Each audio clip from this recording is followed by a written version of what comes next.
గురుగారు నమస్కారం. నమస్కారం.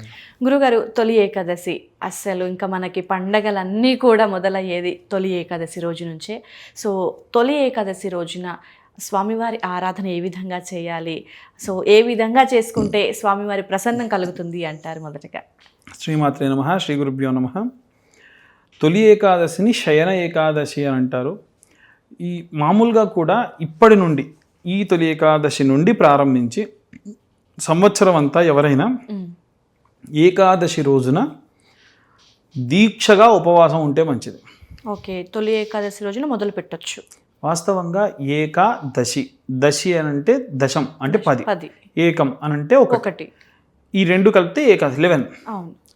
ప్రతి ఒక్కళ్ళ మనిషిలో కూడా ఉన్నటువంటి 11 రకాలైనటువంటి రుగ్మతలు అనేటువంటివి ఉపవాసం ఉంటే ఆ రోజు పోతాయి. మనకు ఎలా అంటే, మనకు ఆయుర్వేద శాస్త్రంలో జాతకము ఆయుర్వేదం రెండు కలిస్తే ఏం చెప్తారంటే, ఏ మనిషి అయినా కానీ రోగం రావడం, అస్వస్థకు గురవడం, చనిపోవడం మూడిటి వల్ల జరుగుతాయి. కఫం, వాతం, పిత్తం. ఇవి ఈ 11లో 3 అన్నమాట. అంటే ఆయుర్వేద శాస్త్రానికి మించి మిగిలిన ఇంకా ఆ యొక్క 8 రకాలు ఏవైతే ఉన్నాయో అవి కూడా శరీరంలో అన్ని రకాల, అంటే మనకు మానసికమైనటువంటి ఆందోళన కొంతమందికి ఉంటుంది. వారి కోసము ఈ ఆయుర్వేదంలో ఏం చేస్తారనంటే, ఏకాదశి నుండి ప్రారంభించి పౌర్ణమి వరకు ప్రతిరోజు కూడా ఋషులు అప్పట్లో ఈ వెన్నెల కురిసే సమయంలో, అంటే పండు వెన్నెల కురుస్తుంది ఏకాదశి నుండి, అంటే మంచి వెన్నెల కురుస్తుంది, ఆ టైంలో నదీ ప్రవాహిక ప్రాంతం తీసుకెళ్ళి నీళ్లు తాగిపించేవాళ్ళు. ముత్యం ఉన్న ఆల్చిప్పలో ఇలా పెట్టి నీళ్ళు తాగిపించేవాళ్ళు. అప్పుడు మనపీడోపశాంతయే చంద్రుడు, చంద్ర అరిష్టేతు సుసంప్రాప్తే చంద్ర పూజాంచకారే చంద్రధ్యానం ప్రవక్ష్యామి మనపీడోపశాంతయే. అలాగే ఓం వం అమృతకరాయ అమృతం ప్లావయ ప్లావయ యజమానస్య మృత్యుర్నశతు ఆయుర్వర్ధతాం. నేను సూసైడ్ చేసుకొని చచ్చిపోతా, నాకు బతకాలని లేదు, నాకు ఇది ఒక వ్యసనం అయిపోయింది, నేను డ్రగ్స్ తీసుకోకుంటే ఉండలేను, ఇలా రకరకాలుగా ఉంటారు కదా. వాళ్ళందరికీ కూడా చంద్రుడి యొక్క మంత్రము, చంద్రుడి యొక్క ఈ రెమెడీ వల్ల విశేషంగా ఏకాదశి నుండి ప్రారంభించి పౌర్ణమి వరకు చేస్తారు. దానివల్ల ఆటిజం ప్రాబ్లం ఉన్న వాళ్ళు కానివ్వండి, అలాగే చాలా రకాలుగా ఇబ్బంది ఉన్నటువంటి వాళ్ళు కూడా బయటపడతారు. సో మనస్ సంబంధిత దోషములు తీసేసేటువంటి వాడు ఏకాదశి నుండి ప్రారంభమవుతాయి. అలాగే మురా అనేటువంటి రాక్షసుడు పూర్వము ఈ ఏకాదశి రోజున సంహరించబడ్డాడు స్వామివారి వల్ల. మురా అంటే ఏం లేదు, మన హరిషడ్ వర్గాలలో ఉన్నటువంటి మనకున్నటువంటి మద, మాత్సర్య, కోప, ఆవేశాలకు సంబంధించినవన్నీ కూడా తీసేసేటువంటిది అనమాట. అలా ఏకాదశి రోజున గనక మనము, ఉదాహరణకు చెప్తున్నానండి, ఒక మనిషి విపరీతంగా నాన్ వెజ్ తినేటువంటి వాడు అనుకోండి, బాగా మందు తాగేవాడు అనుకోండి, అతనికి ఇంట్లో పూజ జరుగుతుందా లేదా హోమం జరుగుతుందా సంబంధం లేదు. హోమం మధ్యలో పోయి సిగరెట్ తాగి వచ్చిన వాళ్ళని నేను చాలామందిని చూశాను. ఏం చేయలేను, చెప్పాలని ప్రయత్నిస్తే వాళ్ళ ఇంట్లో వాళ్ళు, అయ్యా దండం పెడతా, ఈ మాత్రం కూడా కూర్చోడయ్యా అని అడిగిన వాళ్ళు ఉన్నారు. ఏం చేయాలి? అలాంటి వాళ్ళు కూడా ఏకాదశి రోజున గనక పూర్తిగా ఉపవాసం ఉండి ద్వాదశి రోజు దాని పాలన చేస్తే అన్ని దోషాలు పోతాయి. ఇన్ని హోమాలకి, ఇన్ని యాగాలకి మనం చేసినటువంటి వైక్లవ్యం కూడా పోతుంది. ఇది విశేషంగా శయన ఏకాదశి, స్వామివారు నిద్రలోకు, యోగ నిద్రలోకి జారుకునేటువంటి రోజు. ఈ రోజున గనక ఎవరైనా సరే విష్ణు సహస్రనామ పారాయణం చేసిన, ఎన్నిసార్లు చెయ్యాలి అంటారు? అధమంలో అధమం ఒక్కసారి, ఇవాళ రేపు ఎన్నిసార్లు అడుగుతున్నారమ్మా.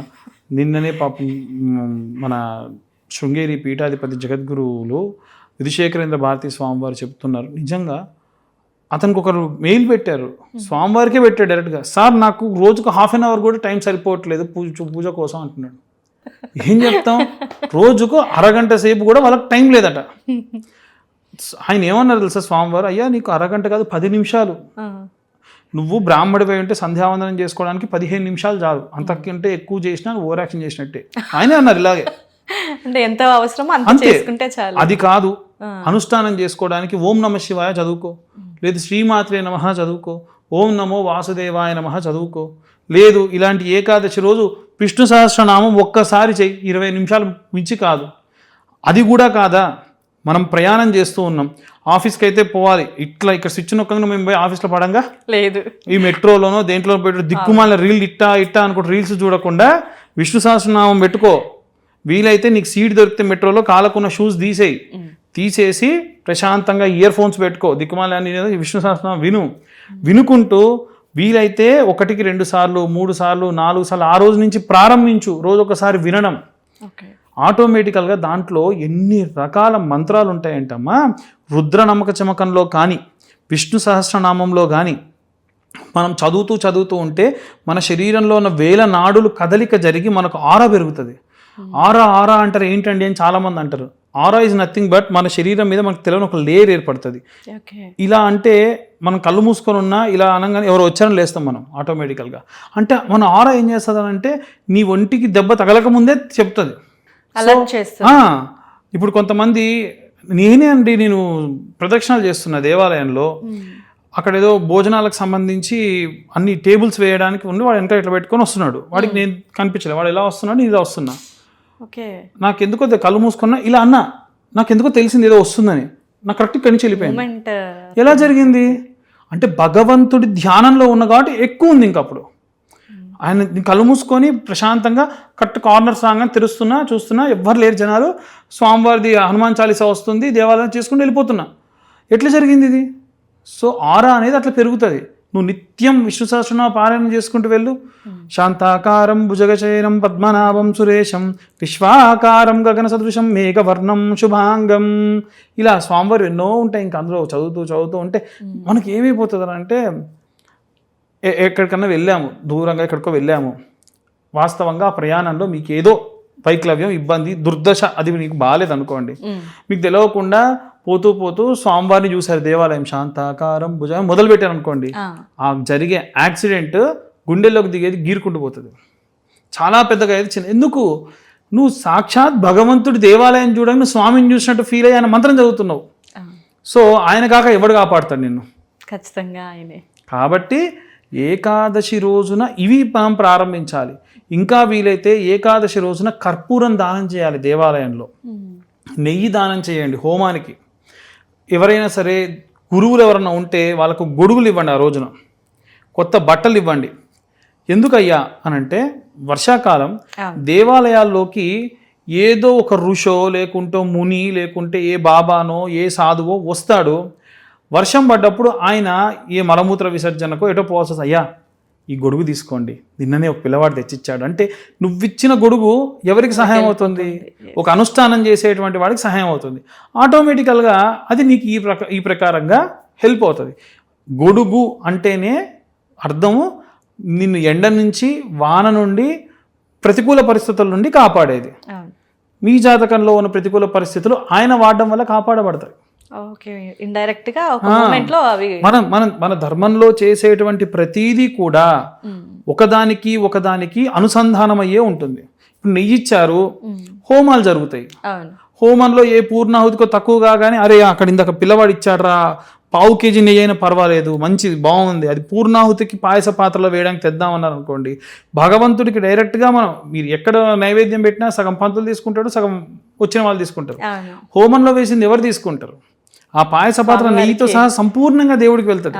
అప్పుడు పూర్తిగా మనం భగవంతుడికి. అందుకని వేరే మతాలలో ఉన్నటువంటిది వేరు, మన ధర్మంలో ఉన్నది వేరు. దాంట్లో దశంభాగం ఇవ్వండి, షేర్ ఇవ్వండి, పొద్దున్నే మీరు పీల్చి వదిలినటువంటి దాంట్లో కూడా కొంత భాగం ఇవ్వండి, రకరకాలు చెప్తూ ఉంటారు వాళ్ళు.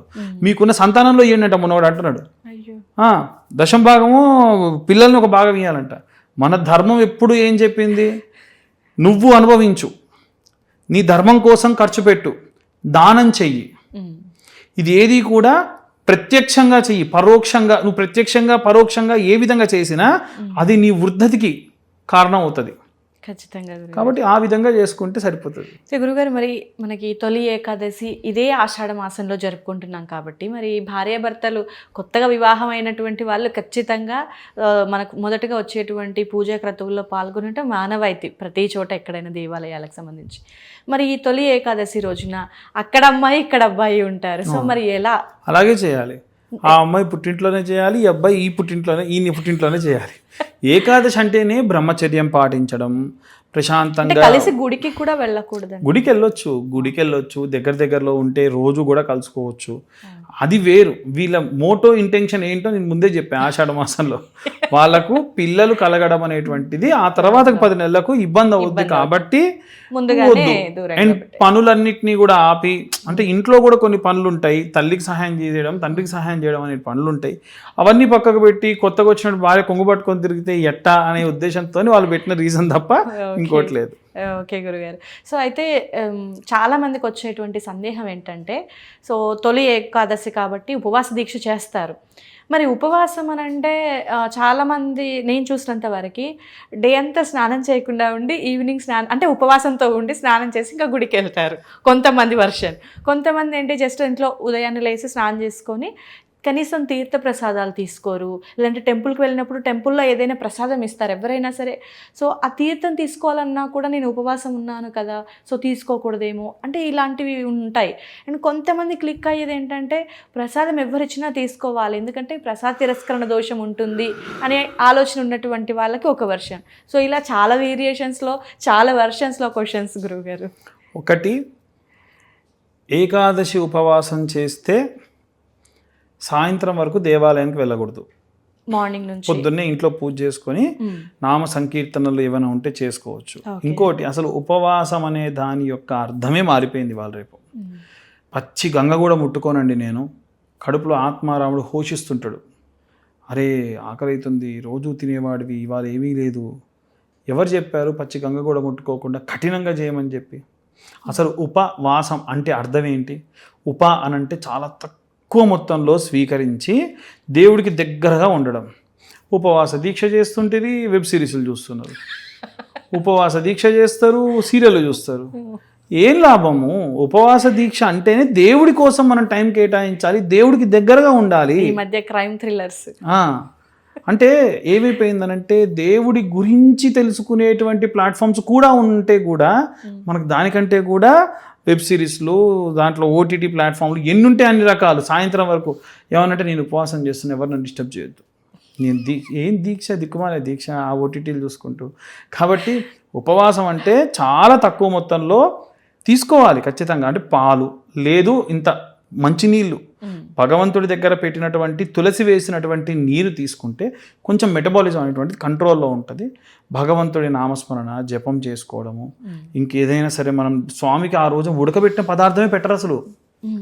మీరు అన్నారు కదా దేవాలయంకి వెళ్తే ప్రసాదం, దేవాలయానికి వెళ్తే ప్రసాదాలు పెట్టరు, ఆ రోజు తీర్థమే ఇస్తారు. ఎందుకంటే ఉడకబెట్టిన పదార్థం స్వామివారు కూడా స్వీకరించారు. స్వామివారు సైతం ఆ రోజు ఏం తినరు, చెప్పేగా మురా అనేటువంటి రాక్షసుని సంహరించారు కాబట్టి స్వామి సైతం ఆ రోజు ఉపవాసం ఉంటాడు. స్వామి కాదు, అందరు దేవతలు ఉంటారు. ఏ దేవాలయానికి వెళ్ళినా ఎవడైనా పులిహోర పెట్టాడు, దద్దోజనం పెట్టాడు అంటే వాళ్ళకు తెలవక పెట్టారనే అర్థం, లేదా ఆ దేవాలయ కమిటీ మెంబర్లకు భగవంతుడి మీద అమితమైన ప్రేమ ఉండి పెట్టారనే అర్థం తప్ప అసలు ఆ రోజు ఉపవాసం అంటే పండ్లు, ఖర్జూర, మిశ్రీ ఇలాంటి స్వామివారికి నైవేద్యం పెడతారు, అవే పంచుతారు. ఇంత పండిస్తారు, ఇస్తే పండ్లన్నీ ముక్కలు చేసి ఇంత పండిస్తారు, తప్పేముంది? అసలు భగవంతుడి ప్రసాదంగా మనం ఏం తింటున్నాం? ప్రతిదీ భగవంతుడి ప్రసాదమే. రైతు పండించినటువంటి పంట కోసి భగవంతుడికి పెట్టండి ఇస్తాడా? గ్రామదేవతకు పెట్టండి ఇస్తాడా? మరి అట్లాంటప్పుడు నేను డేట్లో ఉన్నా తినకూడదని కూడా చాలా, డేట్లో ఉన్నా ప్రసాదం ఇస్తే తినొచ్చు, శాస్త్రం అదే చెప్పింది, ఎక్కడ తినకూడదని లేదు. ఎందుకంటే ప్రతిదీ ప్రసాదమే కాబట్టి. కాబట్టి ఆ రోజున ప్రసాదం స్వీకరించడంలో ఎటువంటి దోషం లేదు, బ్రహ్మాండంగా స్వీకరించు. గురుగారు, మరి ఈవినింగ్ ఉపవాస దీక్ష ఏ విధంగా విరమించాలి అంటారు? వాస్తవంగా ఏకాదశి దీక్ష ద్వాదశి రోజే పారణ చేయాలి.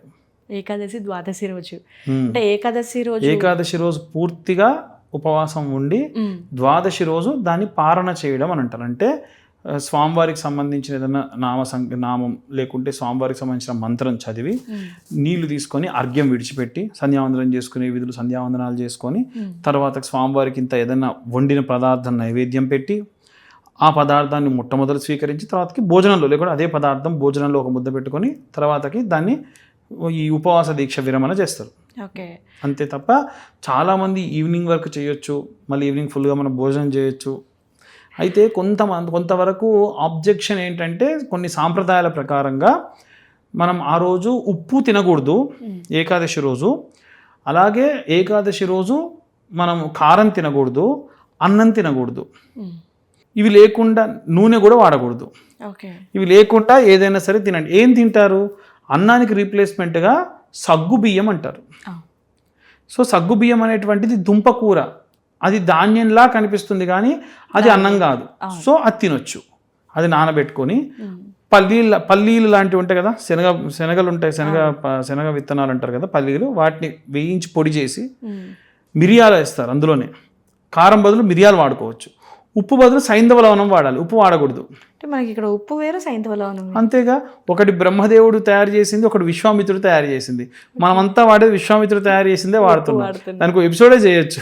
త్రిశంకు అనేటువంటి రాజు కోసం చేశారు.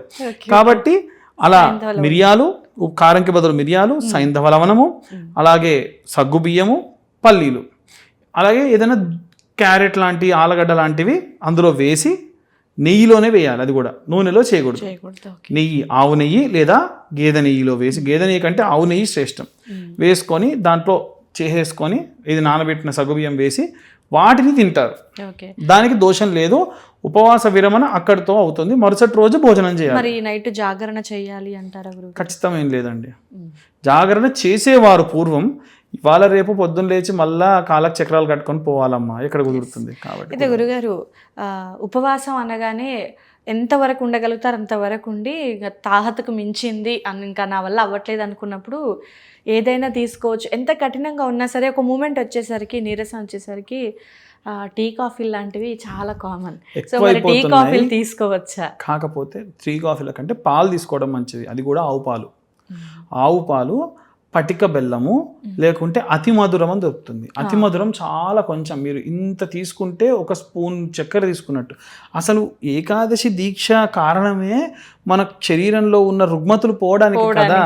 కాబట్టి ఆ రోజు తీసుకుంటే మళ్ళీ మనకు రజోగుణం వచ్చేవో, లేకుంటే కఫ, వాత, పిత్తాలు వచ్చేవి తీసుకోకూడదు. ఆవు పాలకి ఏం కాదు. ఆవు పాలలో కూడా కొద్ది మొత్తంలో అతి మధురం వేసుకొని వేడి చేసి దాన్ని స్వీకరించవచ్చు. దానివల్ల దోషం అనేది ఉండదు.